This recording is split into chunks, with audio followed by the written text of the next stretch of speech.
When we are no longer able to change a situation, we are challenged to change ourselves. Everything can be taken from a man but one thing, the last of the human freedoms, to choose one's attitude in any given set of circumstances, to choose one's own way.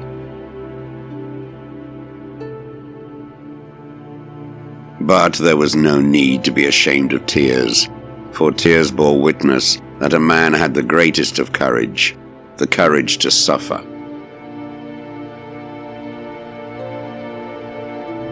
Man is that being who invented the gas chambers of Auschwitz.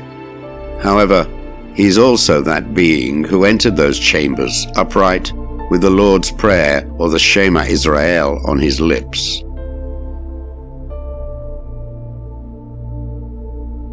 What is to give light must endure burning.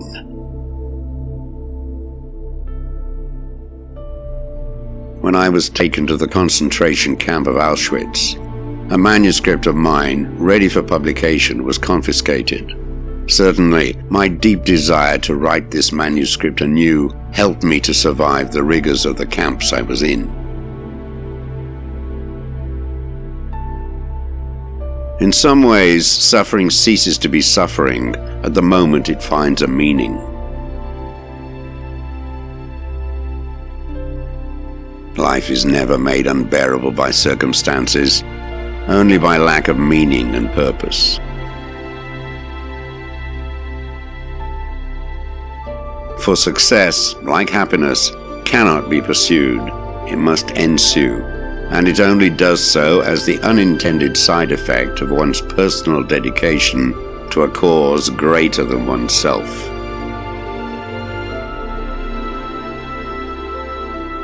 So live as if you were living already for the second time, and as if you had acted the first time as wrongly as you are about to act now.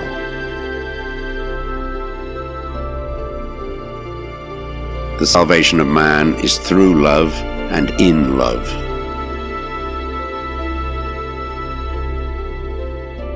No man should judge unless he asks himself in absolute honesty whether, in a similar situation, he might not have done the same thing. Ultimately, man should not ask what the meaning of his life is, but rather must recognize that it is he who is asked. In a word, each man is questioned by life, and he can only answer to life by answering for his own life. To life, he can only respond by being responsible.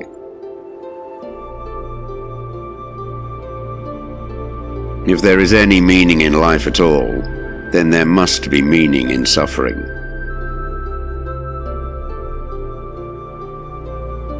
Everyone has his own specific vocation or mission in life. Everyone must carry out a concrete assignment that demands fulfillment.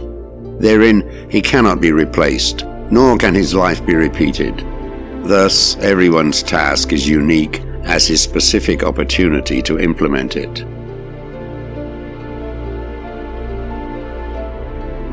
The more one forgets himself by giving himself to a cause to serve or another person to love, the more human he is, and the more he actualizes himself.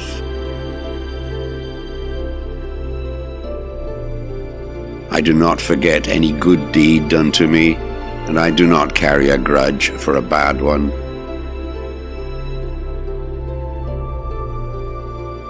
A human being is a deciding being.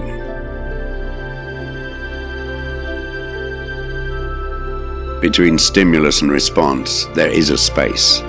In that space is our power to choose our response. In our response lies our growth and our freedom.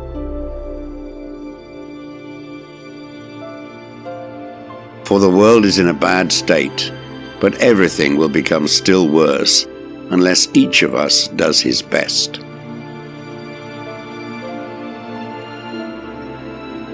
The one thing you can't take away from me is the way I choose to respond to what you do to me.